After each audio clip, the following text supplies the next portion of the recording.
What's up, peeps? This week's podcast is sponsored by Derek Thomas and Happy Roof Co. The Happy Roof Co. We build trust.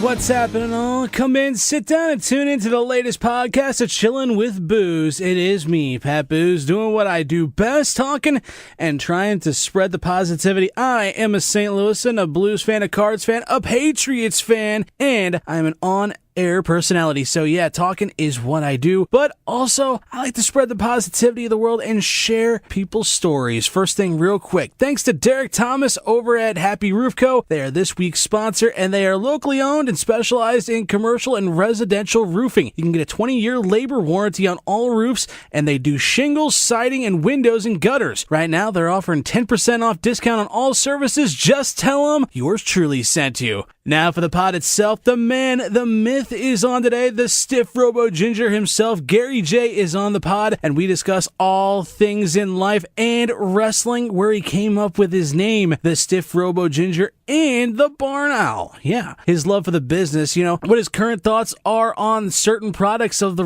wrestling world, his humble beginnings in Jefferson County, same soil, to where he is now on the independent scene. We also talk about how wrestling saved him at one point, and hear him try to start some heat with a few independent wrestling companies. Also, he talks about the love of his life besides wrestling. So chill out and enjoy your time with the Robo Ginger himself.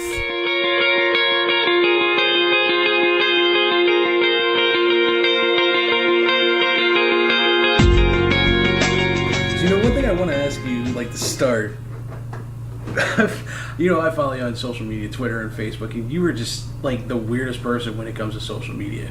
I mean, I can understand it with your obsession with cats, but Catterday? An entire day? An entire day devoted to cats? Actually, it was a joke that we thought of a long, long time ago, because I was probably out of town, and it's basically my way of telling people I miss my cats. Because every Saturday I'll post a picture, and usually I'm not home.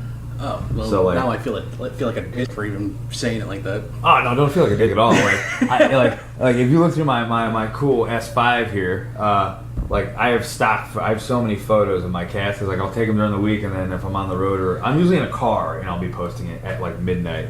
So it's basically my way of hey, I miss my home life.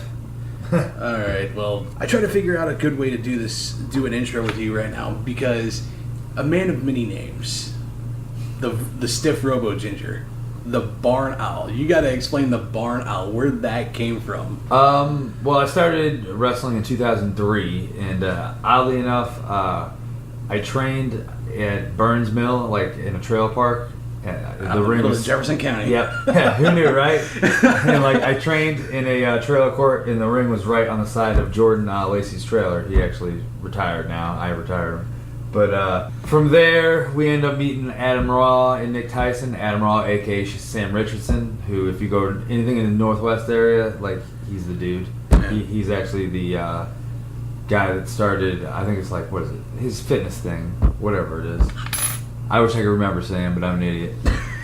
But anyways, because when I first started in 2003, I just wanted to be Jeff Hardy. If you've listened to any of my podcasts, or if you listen to anybody ask me about wrestling, it's when I first started, I just wanted to be Jeff Hardy, because I didn't know anything about it.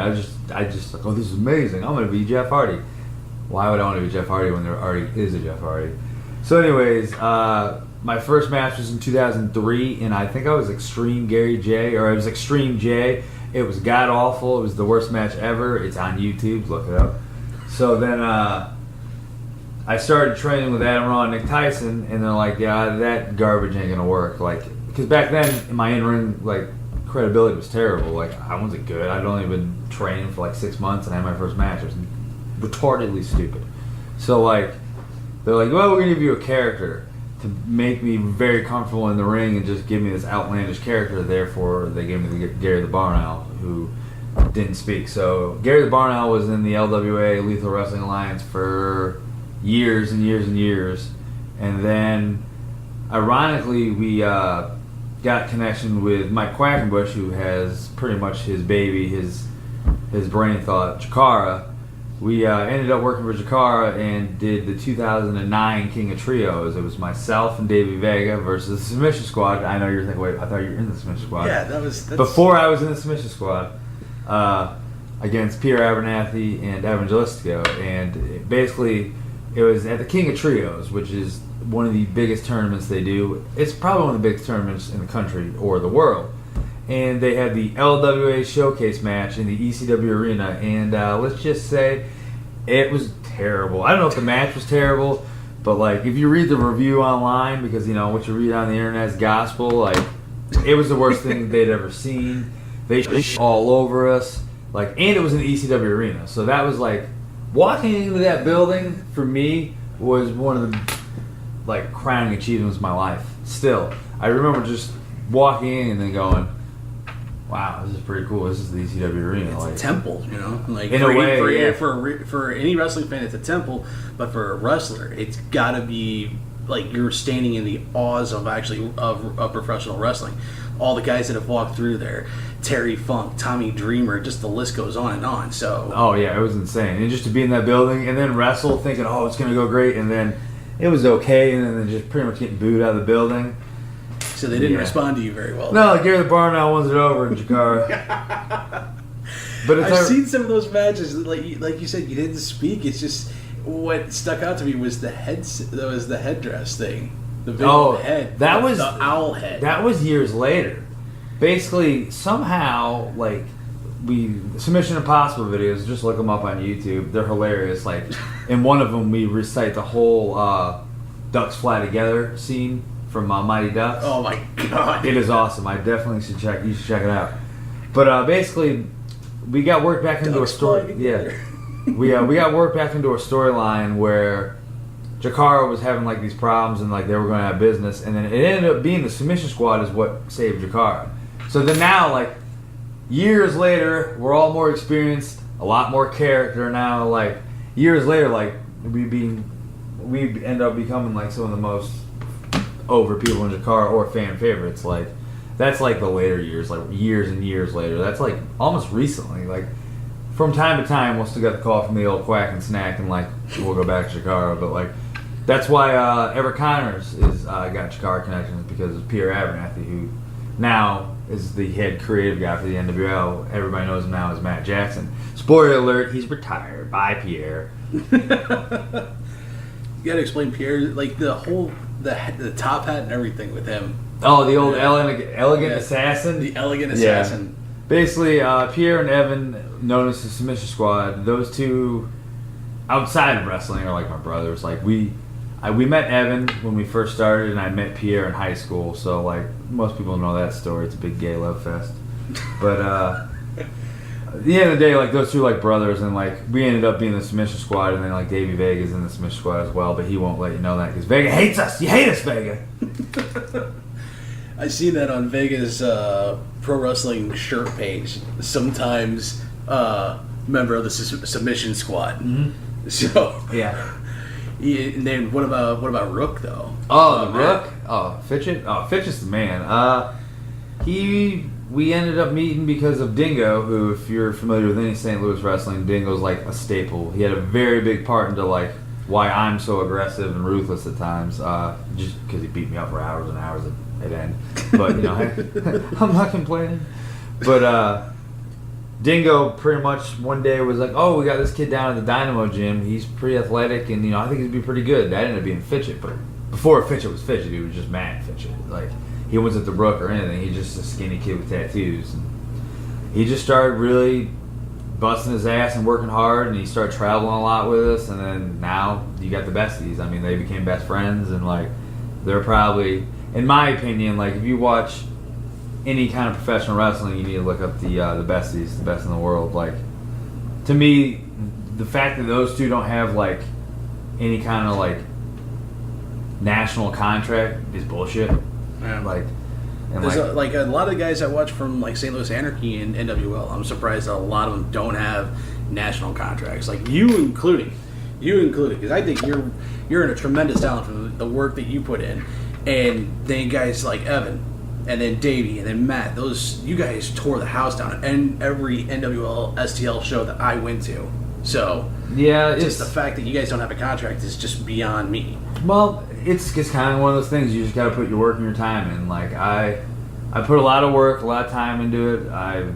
It's not unfortunately, but like it's my life. Like it's a job, and that's very serious to me. Like when I first started, I didn't know it'd become what it is today. Like oddly enough, like yes, do I do things during the week to make money and supplement for bills? Yes, but do I also make money in wrestling? Yes. Do I pay all my bills with wrestling? No, but some of them I pay with wrestling. Like it's something that if it's still fun, I'm still gonna do it. Right. So like I don't really get upset. I'm just always gonna work hard, and like I feel finally the last 2 or 3 years, like I've finally gotten like the momentum and some of that buzz, as people use that word, like per se. Like I've gotten more buzz over the internet and all that, which is like right now social media and the way wrestling is going right now, it's all right here on your phone. Like that's wrestling. It's on Twitter. It's on Instagram. It's Gotta on throw it out right now. Facebook. Hashtag Gary J movement. There you go. Exactly. Like you have to sell yourself as an individual product. You're your own product. You're not under a contract with anybody. You have to push yourself. You have to promote. You have to let people know where you are, and you have to let Bam know that she's knocking stuff off your kitchen table. Hey, buddy, what are you doing? Those that don't know right now, Bam's like trying to get into my box of equipment. Yeah. So this is interesting. Yeah, it's Saturday every day here at the old J household. All right, so the first time I ever really saw you wrestle, the first time I actually met you when I was working over at Kohl's, that was years and years ago. So It's been a while, and then it's stuck on the box. Holy crap! First time, so you told me about St. Louis Anarchy. You told me to check it out. I actually made a trip up to Alton and saw you just absolutely destroy. I don't remember who you were even in the ring with, but I mean, 500 days as the St. Louis Anarchy heavyweight champion. I think it was like almost 800, but hey, who's counting? Well, it was 800. I think I looked it up online. It was 800 accumulative days, and then 500 straight days, though. Yeah. Tell me about that, man. I mean, tell me about the overall experience. Like it feels like it seems like the company just like literally put themselves all on your shoulders for you to carry that company. Basically, because the LWA ended up, Lethal Wrestling Alliance kind of ended up dying, and then that's when St. Louis Anarchy was born, and. The person that I give, people obviously will give him credit, but I will give all the credit in the world to two people for St. Louis Anarchy. And as much as one of these people doesn't want to hear it, Evan Jalisco is one of the biggest pillars in St. Louis Anarchy behind the scenes. Who, you might know him as my buddy. But, buddy! Yeah.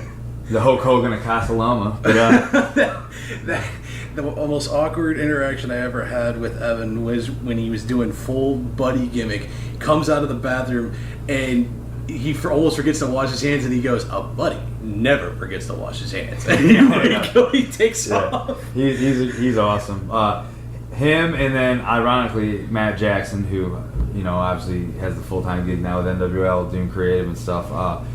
Those two pretty much built St. Louis Anarchy. I had a large part in just the other kind of stuff, like day-to-day show stuff or like promoting stuff, but like Matt Jackson I give credit to just pretty much giving me the ball and running with it. Like that's where I feel I really learned who Gary J was and what Gary J could do, like because I was pretty much in title matches in main events for a while, and then there was a stipulation where all my title matches were 2 out of 3 falls. Yeah. So I had to come up with different things every time. Like it had to be different every time. And like originally I was the bad guy. Like no one liked me. But as time went on and I didn't lose the belt and I was just putting on these killer performances, the crowd had no choice but to start liking me. So you can't, after a while and someone putting so much hard work in front of you, you can't just deny like this guy's awesome. Like regardless of what he says or does, he's fucking awesome. So like after a while, like the whole St. Louis Anarchy thing pretty much was on fire. Like it was awesome. Like a lot of people like that don't realize it should check it out. Like I think it's probably still on smartmarkvideo.com. So check out St. Louis Anarchy. There's a lot of videos on YouTube. Go ahead. You got to check out some of the stuff on YouTube. The match with you is it you and Vega and Matt Fitchett. Oh yeah, the last St. Louis Anarchy match. Yes. Yeah, the three-way. That three-way was awesome. That was awesome. Ended with you three of you sitting in chairs and everybody's just singing you guys' praises. You guys were just completely worn out. That was one of the best matches. Oh, you were there for that? No, I seen that. It was on Facebook Live. Yeah, I seen it on Facebook Live. It's crazy. Like I said, it's all on your phone now. It's insane because like. To me, like how special St. Louis Anarchy is to that Alton building still, and to like that feel is like people still talk about it, and it's crazy because like to me it's like yeah, it was cool, it was the thing, but like I guess I didn't realize it until it went away, and people are like, man, I miss this feeling. Like some really good shows still run Alton by all means, but like they said, like the feel is just not the same. Glory Pro with Michael Elgin. Yeah, like Glory's a great show. Like he's doing really good things. I'm a part of it, and I'm happy to be a part of it, and like. It has this great feel and atmosphere, but like they're two different things. Like Glory's got this kind of a direction, and then Anarchy had this just straight raw feel to it, which I think a lot of people understood and got. Well, what did the feel for NWL have? Oh man, well, we all know the NWLs went through their how do I say growing pains. Yeah, but we'll get to that in a little bit. But I want to ask you your best match though. You thought your best match was in Anarchy? Man. Ooh. I'm gonna have to go with there's two matches. Both with Davey Vega. And yeah, I've wrestled your Kyle O'Reillys, your Sammy Callahans, your Davey Richards, your Roderick Strongs, your Tozawas, your Watanabes. I wrestled all of them there. And by all means, like all of them world class athletes, and all of them I learned so much from, and it was just mind-blowing that I myself to be in there doing this with him, like all phenomenal and great. But it was cool because me and Davey Vega were both the St. Louis kids, both the guys from St. Louis that honestly at first I was like, ain't they gonna do nothing, they're nobodies, blah blah blah, because I'm obviously not 300 pounds jacked and stacked. Vega obviously is trimmed and he's cut now, and like he's getting bigger, but like we're not your typical stereotypical these guys are wrestlers. Right. So for us to get the opportunity to really tell our story and do what we can do best against each other there, it was awesome. We had an hour time limit draw. 1 hour. 1 hour. 1 hour. And a draw. Exactly. Jesus. And it was a draw. And that was just the beginning of the story. To actually go in there and wrestle for an hour straight, not your bitch of, I'm going to wrestle for a couple minutes and just, I'm going to sit outside of the ring and blah, blah, blah. No, it was a straight hour. And in front of some of the best fans in the world, that building. It was awesome. And then we had our blow-off at Circus Maximus where I ended up knocking his tooth out. Well, you just put that out there. What the heck? I mean, Jesus, he knocked his tooth out. You got to at least elaborate how you did it. Well, I punched him in the face. That's how it happens. This ain't ballet. This is stuff. Yeah, it's full contact entertainment. That's what I like to call it. It's real. All right, so you talk about knocking Vegas tooth out. You ever been, and I see the scar on the forehead. And what else? Any other injuries you've received yourself, and injuries you've given other guys? No, I've bumps, bruises, sprains. I'm pretty sure my lower back's really messed up sometimes. My knees are wrecked. My big toe is permanently broken. Like, it has a huge lump in the side, and I've had that for 9 years. Like, it's just permanently broken. I dislocated my shoulder. I've been knocked out once by David Richards. He kicked me in the head, and I was out. Oh, Jesus. Oddly enough, never broken my nose. Knocking on this wood. I probably shouldn't have said that. I've been cut Great, now before. I'm going to feel bad. And you go out in the next match, and then boom, splatter, right? A lot of cuts, contusions, but like broken fingers. Like I said, it's full contact entertainment. Like, obviously we all know the deal with it, but it's real. Like, it's not like you're going in there and it's not play. It's not play at all. So what's your opinion? What do you say to someone that says, "Oh, wrestling's fake"? Because you follow my page, I know, yeah. And you've seen a lot of my friends, or people that I say friends. I'm using that Facebook friends. Facebook friends. Yeah. So they're saying, "Oh, wrestling's fake." Oh, blah blah blah blah blah. You as a pro wrestler, how do you respond to something like that? Because that's your livelihood. If we were in the early 90s, late 80s, or early 80s, like my answer should be punch him in the face, because that's what they used to do. Like, if you ask one of those guys, like back in the day, it's online. There's a reporter asking a wrestler, so Dr. it's fake. Dr. It Death, may I have remember been that. and I think he pretty just slaps him in the face. Does that feel fake? Exactly. I remember seeing that video so many times, and he busted his eardrum. Yep. Well, yeah, because you get slapped in the face. It hurts. There's no faking that. And, like, to sum it up, yes, we all know the deal with it now. Like, all right, it's a show. It's athleticism. It's dramatic. It's a story. But, yes, it's very full contact, and, yes, you can get hurt a lot. But you go to the movies, you're gonna go to a movie. Every time you go to a movie, it was fake. Every time you watch a TV show, it was fake. Exactly. That's my opinion on it. I think, in all honesty, you guys don't get enough credit for like the athleticism that you guys have and the amount of shit that you have to put up with from detractors, from people that say that kind of crap. And the whole argument on itself gets annoying. I mean, I've been watching wrestling since I was like 6-7 years old, and I think it's gotten a lot better over the years. In some aspects, other aspects, it's gotten worse. But there's still that whole aspect of these are like the most athletic guys that there are on the planet. And oh yeah, I mean, just look up Ricochet on YouTube. Oh, that Ricochet versus Will Ospreay, that match last year, just they've had a couple of them. I was sitting on the edge of my seat the entire time watching that match. That's awesome. It's phenomenal. It's just amazing. I really hope he actually gets signed by WWE or goes to Ring of Honor someplace. He just gets out of that Lucha contract. Oh, Lucha Underground. I ironically, like, I know people in Lucha, and like I watched the first episode. That's all I've watched. I haven't watched any other Lucha Underground. Really? Yeah, like odd, right?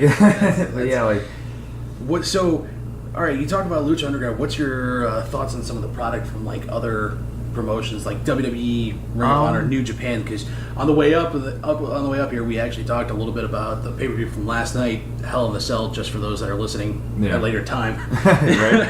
Yeah. But your thoughts on like WWE? I think it's great. Like, obviously, like I was telling you when we were setting up, like, I look at the big picture of things, the big story, and I don't think people look at the big story. They want instant gratification constantly, which is okay, but like people get so upset, it's like just wait for that big story to happen. Like, everybody remembers Daniel Bryan not being in the Royal Rumble. Everybody was so upset they didn't understand. I'm pretty sure the same year he won the title at WrestleMania. Yeah, that was it. Look at the big picture, and like, it's phenomenal now because the guys that are on TV weekly, Monday, Tuesday, and Wednesday? Yeah. Oh yeah, TNA still a thing, or Impact, or I don't know about that, but I was referring to NXT. oh NXT. Like, the guys that are at NXT now, and they'll end up getting the main roster. Like, those are guys that were on the indies for years. They want guys that know what they're doing now. They don't just want these jacked guys anymore. They want guys to know what they're doing, and then they can mold them and help them with, like, this guy's phenomenal in the ring, but he's not good at promo. We got promo classes every day at the Performance Center. Like, we'll teach them and help them and guide them. Like, there's classes at the Performance Center. You have beginning, middle, and like end. They call it the polishing class. That's the last class. Your teacher is Shawn Michaels. Really? Yeah. Damn. Shawn Michaels. The Heartbreak Kid. Shawn Michaels. The best of all time. Like, in my Mr. opinion, WrestleMania. Yeah, like, so for guys that have been on the indies for years, and then to go to that, and then to learn, and then eventually get on TV, like, it's great. The product's phenomenal. Like, I know a lot of people like don't like certain storylines, or they don't like Roman Reigns, this or that. Like, sure, and I don't like everything they do, but you gotta look at the big picture. You understand it more because you're part of the business, so per se. But like, last night we were all in my living room watching it as fans, just having fun. Like, I can take myself out of that because I don't want to watch everything and hate it. Why? Yeah. I just want to have fun. Like, that's the point of watching wrestling. Having a good time. You do something that a lot of pro wrestlers probably have an issue with doing, is being able to take yourself away from it, watch something else, take yourself away from it, and say, "Oh yeah, I'm still a fan. I actually enjoy this." Oh, absolutely. Like, if you don't read anything on my social media, I am the biggest Undertaker fan ever.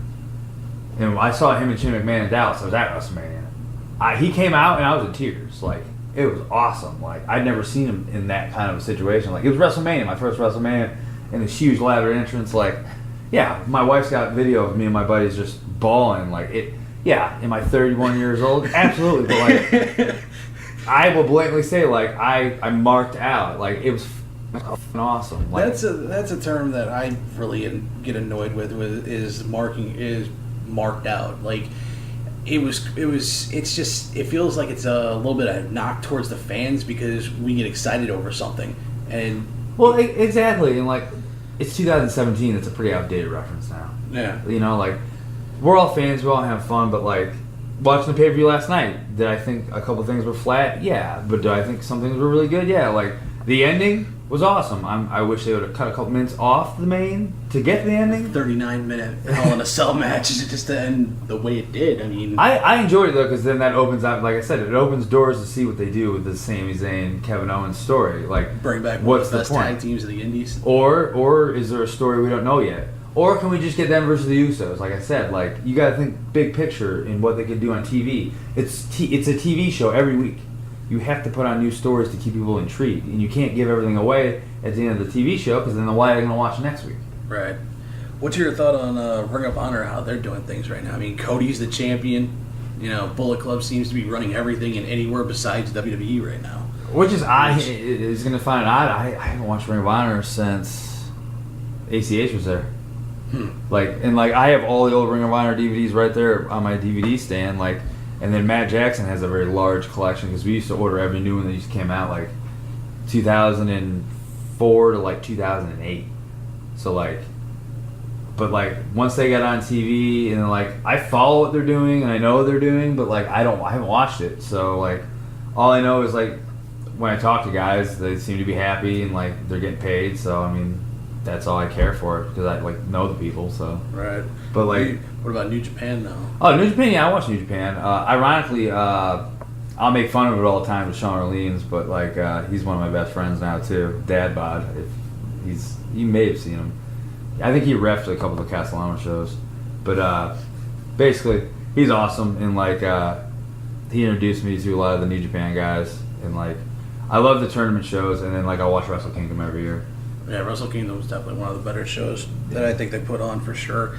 And then the whole thing with Bullet Club versus Chaos is always a great match. Yeah, I mean, put that on. I like we were talking earlier, social media and the way things work now. Like the Young Bucks, probably one of the best tag teams, if not the best tag team in the world right now.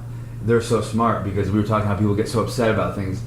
People like religiously get mad at them because they're just tweeting goofy stuff and like. It's their gimmick, like yeah, that's the whole thing. That's why they put it on. Yeah, I don't know if you watch Being the Elite on YouTube. But yeah, it's awesome. They just with their whole killing the business comment at the very beginning of every episode, they're killing the business. Them and Kenny, they just enjoy pissing people off, and they don't. I don't think people understand it. It's a work. It's them having fun. They're marketing themselves. Like those three are probably three of the biggest draws in independent wrestling right now. Like, can't argue with that. Honestly. No, you can't. Like, and like those guys have made livings and bought houses and cars and made a lot of money, not even being on contract with WWE. If you watch Being the Elite, like Nick and Matt had like some of the worst schedules. Home for a day and then back to kind of Southern California, having to wrestle like 2 or 3 shows, and then off to Japan for a week. Yep, exactly. So like, those guys are awesome, and like we brought them to St. Louis Anarchy, and they were not professional and worked hard, and like they're amazing. So like, I honestly think we'll see them in WWE one day. Like, I think what they're doing now is making all the money they can. You know, this is just my opinion. Making all the money they can, and then when they feel like it's time, okay, now we'll go. I mean, because they're making so much right now. Yeah, and the thing about it, WWE is that from as a fan's perspective, I don't know like the full insights, but I've always heard they don't make squat over at WWE really compared to what like some independent shows would make. But then I hear some independent shows don't make jack-ish either. Like I've heard the stories of guys going like hell in creation for $50 and a hot dog to be able to that happens. Show. I mean, it's paying your dues. Like when you first start, you're not making anything. Like wrestling owes you nothing. It still owes nobody anything. Like it's if you choose to really do it, put your time and money and your investment into it, you're going to lose money. You're not going to be rich at all. Some people get lucky, some people don't. Some people do it for 15, 20 years, but they end up just being the bitter old guy that works once a month downtown at the VFW hall, and he's terrible, and he's just bitter, and he hates everything, and he hates everybody new, I don't want to be that guy. Fuck. Like, I'd rather just travel, have fun, and make some money while I can. Who's somebody that you've actually looked up to in the recent years with that? Like that whole aspect of like the older guys. That they're not all the older guys that are still around are still are like that. There's some guys that have to be still somewhat involved. Who can I think? Locally, or like Dingo still like he's in and out. Like he lives in Chicago now, but like Dingo is a really big like person. Like I go to for stuff. Now he comes to me for stuff because he's out of the game for a while. But like Dingo, but like. Ironically, like in this area, or if you're like national scene, like I had the chance to work with Sam Callahan before he went to NXT, and like him and the Ohio guys, what they're doing right now, like they're killing it. Like what they're doing right now is the way wrestling to me should be. Like, yes, it's not your mom and pop wrestling anymore, but it's like this whole different thing. Like it's whole entity. Like they're very smart once again at marketing and what they're doing. Like. Callahan helped me a lot, like just that one match I had with him. I wish that was online. I don't even know if that DVD exists. The Lucha Death Machine. That's what he's known. That's what he's known as in Lucha Underground right now. Yeah. He's he to me, him, the Young Bucks, and Kenny. We'll go Kenny Omega, like the four guys in the Indies that like I think they'll all be in WWE again. I definitely think Callahan will be back. What about Cody? Do you think Cody will ever go back? Yeah. See, no, I think he's happy what he's doing. Like, and he's probably making money and like. The New Japan contracts are well off. Like, it's not like they're making scratch over there. So, like, he's doing well there. But, like, Steve Carino, there you go. Like, I don't know him personally, but I know people that know him and stories of him. He's a guy who's been around forever, and now he works for WWE. He's an agent, works Performance Center. He's a guy that every time I've heard people being around him, he's always giving advice and always helping out. He's one of the real veterans that, like, wants to pay it forward. Right. Not one of your schmucks that wrestles once a month and he hates everything. He's bitter. I was going to ask you about Cornell Douglas because I had heard some things about Cornell Douglas. He wasn't very cordial to some of the guys in the locker room at NWL. Oh, ironically, I mean, like if we're really talking, I love Murder. Me and him are like this. Like we're really cool. I know him from Atlanta because he's Murder One in Atlanta. He's been wrestling since the '90s. Like he's legit been around a long time. Slipped my mind since we're on the whole thing. Jimmy Rave, actually, very nice person. I've seen a lot of your matches with him. I've seen Jimmy Rave's another guy who like he's amazing and like he's always helping and like I don't think enough people really give him credit because he's not like on the top of the indies right now. I'm not saying he's not doing good, but like he's not like way up here. He's a guy that every time he's around, I will just sit and talk and pick his brain and listen to. So Jimmy Rave, I give a lot of credit to recently for like. Help me with just small things, or like me and Evan are tag champs down in AW in Atlanta. It's like we'll get to the show and we'll just sit there and talk to him and pick his brain and stuff like that. But no, Murder was always cool. I mean, like I don't know who told you that, but we'll act like Cornell's me. But like, no, Murder's awesome. Like he's another guy where like he's such a good character. He's really good at what he does. Like people hated that character. Oh yeah, people were getting pissed off in the Casa Loma for that character, like just out of nowhere, just like pointing out all the white guys like sitting in the arena and blaming us, and it's just like, damn man, they're just going. There's a line. It feels like they were just going over it a little bit. Oh yeah, totally, yeah. So you brought up the whole being the champion for Atlanta right now. You get to bring the titles with you, or they keep the titles and they give them back to you whenever you show up. We had the tag titles with us, and then. Actually, the tag titles that me and Evan won were the NWA Wildside tag titles when they were running, and I think they're Anarchy now, but like NWA Wildside was like pretty much where like AJ Styles, Delirious, Matt Sydal, Sal Renato, Jimmy Rave, like all the class of those guys. That's where they ended up going to TNA, and like Wildside was a really big deal. So like they had a reunion show. That's when AJ Styles showed up at. I don't know if you saw any of that. Oh, recently? Yeah, it was I heard about that. Maybe a month ago. I heard about that. Yeah. But AJ Styles showed up. Those tag titles that we had that were AW's tag titles. That's their tag titles. So we gave them back for the reunion show, and we just left them in Atlanta with them. How did it feel like holding the same championships that guys like that had won before you, though? I never really thought about that until right now. Like, ironically, like because we brought him home and then my belt sat on top of my TV. Like, it's not like I do anything with it. Like, I don't go to the grocery store and go, I need milk. Pay my bills, you know? I mean, I'm not going to be like, hey, can I pay with this gas with this cool title belt? Like, what, sir, you're an idiot. Okay. But yeah. So I'm guessing you probably tried that, though. Absolutely not. After a few beers, probably. Oh, yeah. Once Jay Lutz is out and about, you know. There's the cue to bring up. There's the segue. There's the segue I've been looking for. Yeah. Tell me about that whole experience, because the whole Facebook Live you were talking about, just that whole creative process, it felt like you kind of got screwed on that, because you were given a character that was a drunkard that just partied and got completely wasted, and there was nothing else to it. There was like no substance behind it. They just kind of they shackled you with that, and you tried to run with it. I remember you were doing a damn good job putting on good matches with that, but it just felt like a waste, like almost like a waste of your potential with that. Well, I can't really be mad about it because it was my idea. That whole gimmick was my idea. Basically, whenever Major came to Matt about, buying Anarchy, and then Matt being creative, and like, people forget the big picture. Is like, obviously Anarchy was really great and fun, and like a lot of good memories and like a lot of history there. That didn't feed us. That didn't pay our bills. Matt was doing his thing on the side and then still running Anarchy and booking it, but like at the end of the day, he was offered an opportunity to get a full-time booking job and make salary money so he could support his family. Not family. Support himself. Yeah, I mean, you get the point. But like, so like people don't understand. Like, you gotta look at the back of that. Like, okay, yeah, NWO had its weirdness and like its ups and its downs and growing process. But like, people were all over it. Anarchy went away. NWO's stupid. Blah blah blah. Major's a money mark. Blah blah blah. He's got money. He doesn't know what he's doing. And well, of course, Major doesn't know what he's doing. Why do you think he hired guys to run his shows? Chris Goff and Matt Jackson. Like, Chris Goff runs Kansas, Matt Jackson runs St. Louis, but now Matt has like a very big hand in everything they do, like Kansas and St. Louis. And now, if you've noticed, they run house show loops in territory, as I call it. Like, they do house shows.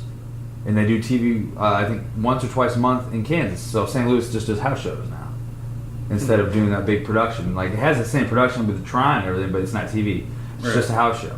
They do house shows and then they do TV once or twice a month. But anyways, I'm getting off track. But yeah, like for me, yeah, it sucked. But for me and Evan to go, hey man, you need to do this. Like, you're gonna get paid well. You're gonna be taken care of, and like, you've always wanted to like take the next step in booking and what you could do.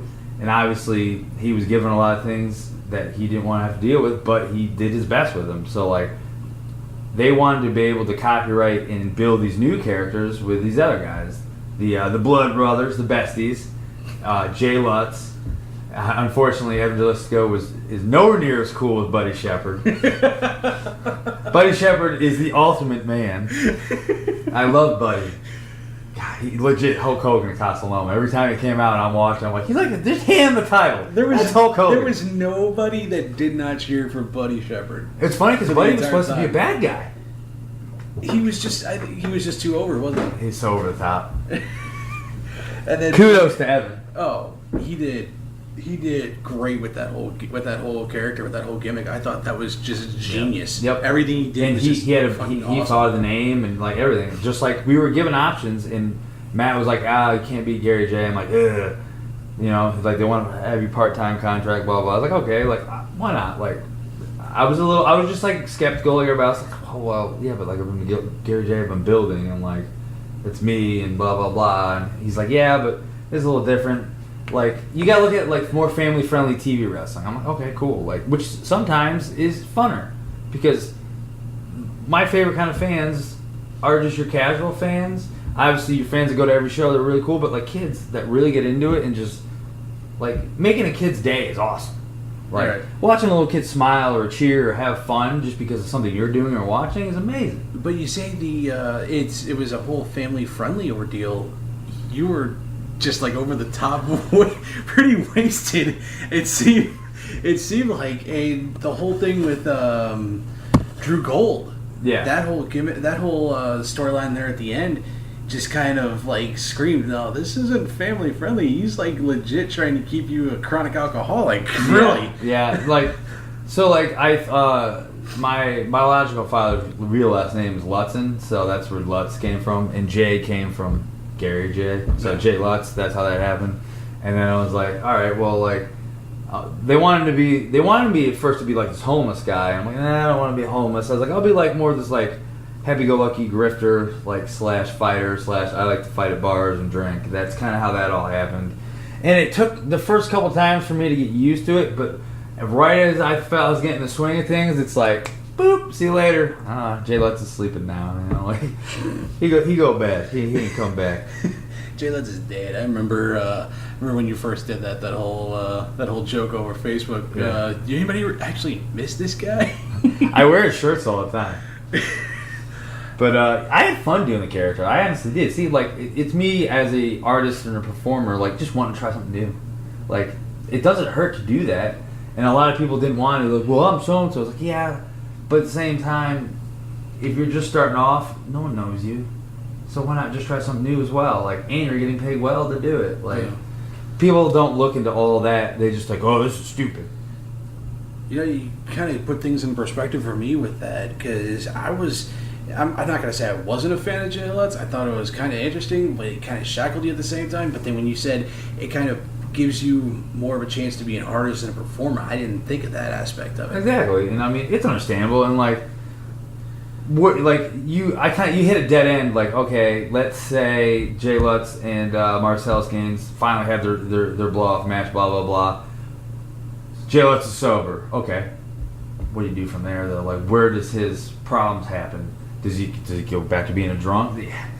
That's where you kind of lose. Like, okay, like you can only do so many stories with that. So like, obviously now it's a whole new ball game because Jay Lutz is gone. He carries Gary J's bags. So the whole rift that would seem like that was going on between Matt and Major, though, all over Facebook, and then the confrontation they had at that Kansas City show. That Matt he bring in Mike Outlaw, and he brought in the Besties to have his back, basically. Yeah. Tell me about that whole situation. Like, were you involved in anything with that whole thing? Or? I was in a car watching it because I was at a show. Basically, to me, like none of us have this problem, Major. The problem is like we just thought things would be a little different when the NWO first started. We knew the characters would be different, but Matt thought he'd have a little more control, and it was clear the first couple months that like Matt had some control, but he didn't. And then you can kind of see where he was there, but like then Major would have his decisions. At the end of the day, like Major just doesn't like St. Louis. Yeah, so, like, I think he proved that one with some of the stuff that he posted about St. Louis. And then and I'm a St. Louis boy, so I took offense to some of the stuff that he had to say about the St. Louis area. But like basically, at the end of the day, like it just took Matt proving them wrong, which we all did. Like you let Gary, Vega, and Fitchett go out there and be them. They're gonna be the most over guys there. Like let them do their thing, create some of this buzz that the company needs right now because it has none. Because everybody's signing because you changed everybody's name. Oh, you're family friendly. Oh, and then you're pushing guys like Dak Draper. Oh, Dak, the Mile High Magnum. He and Maverick. I thought Letterman was awesome. Oh, you talking about Kevin? Yeah. KLD? Yeah. Because he's back on the Indies, Daddy. Letterman's dead. Oh, Letterman's dead now? Yeah, he's out of his contract. He travels. He's KLD again. But I brought that up to somebody that said he was like one of his best friends. And he's like, "Oh, I don't know if I'm actually allowed to talk about KLD." And I'm like, "Okay." I love Letterman. Letterman's my lover. No, but yeah, like basically, like honestly, like I have no problems with Dak. I have no problems with Maverick. Like those guys have their place and they're good. And like I think Maverick's really good. I think he got a bad rap because he. At first didn't like some of the things that were happening because like obviously he's like, well, I'm in good shape and I'm this and that, and then there's smaller guys that are getting pushes and he didn't understand it. Well, I understand it. wrestling's like Baskin Robbins. You got so many flavors to choose from. It doesn't all have to be the same. But like, personally, I have nothing against these guys. That's a good analogy. Yeah. I've never heard that before. Yeah. The wrestling's like Baskin Robbins. I never thought about that. Yeah, like, wrestling has its place for guys that are in really good shape. Like, do I think you should be a fat slob and be out there? No. Should you be in ring shape? Yes. If that means all you do is core and cardio, or you go to the gym every day, or if you put work forth, that's all that matters. Speaking of gym, I remember the time I got a chance to work out with it was you, and I forgot who else was there, but you guys kicked my ass. This is like 7 years ago, just right down the street at the Club Fitness. Fitness. I just got done with like half a workout, and you guys walked in, and I'm like, oh, mind if I try to work out with you guys? And you guys kicked the crap out of me. There may have been. I don't think he was even a wrestler. It might have been Greg or Mike. I don't know. But that was one of the. You guys do some of the craziest workouts, though. Yeah, I mean, obviously, I'd love to gain size myself, but like my core is really strong, and like cardio is important to me because obviously you gotta have cardio to be running around like a maniac in the ring. Tell me about some of the best backstage like locker room guys or locker rooms you've been a part of, basically. Anarchy, obviously. Glory locker room, I love. NWL locker room now is awesome. Like it's like being home. Like because obviously, like I said, NWL went through a lot of growing pains, but like I feel it's on the right path now. Like I said, they do house shows and they do TV, and like house shows are drawn between 150 to 400 people. And that's good because they have really good. They have TV. NWL has TV everywhere but St. Louis. Sucks. Yeah. Well, it's because St. Louis is hard to deal with, like just getting the things in motion to deal with it, like that. And that I understand. I can understand why people wouldn't want like St. Louis on a business aspect. It's hard to start a business here. They were talking about getting that TV deal with KD&L. That kind of fell through, I guess. Yeah, I guess I haven't heard anything about it, but yeah, I mean, like, exactly, like St. Louis is a good city and stuff, and like I have no problem with it, but I can understand through a business aspect or someone who owns a business how it would be hard to start up and be like, how am I supposed to like make revenue or start a business when like basically there's a brick wall every time I try to do something. Right. There's not a lot of stations around the St. Louis area that are dying to pick up a wrestling show. Yeah. I mean, KD&L has Sinclair Broadcasting under their Ring thumb, of Honor, yeah. So that's how they get Ring of Honor. But they had plenty of opportunity to pick up like Lucha Underground from. I think it was Fox 2 was trying to pick up Lucha Underground. Then they just axed it out of nowhere. Like, there's not enough money to bring that over. Or I didn't know that. Bring that on here. But yeah, I think like my little putting over NWL thing will shall be over in a second. But yeah, now it's growing and it's doing good things. I'm really happy. But like NWL, Anarchy locker room, AWE locker room's awesome, Glory locker room's awesome because all these locker rooms have guys that are really hungry and they want to go out there and have the best match of the night. Like it's a competition to see who's going to do best. That's what you need. Where do you see the industry going in the next 5 years?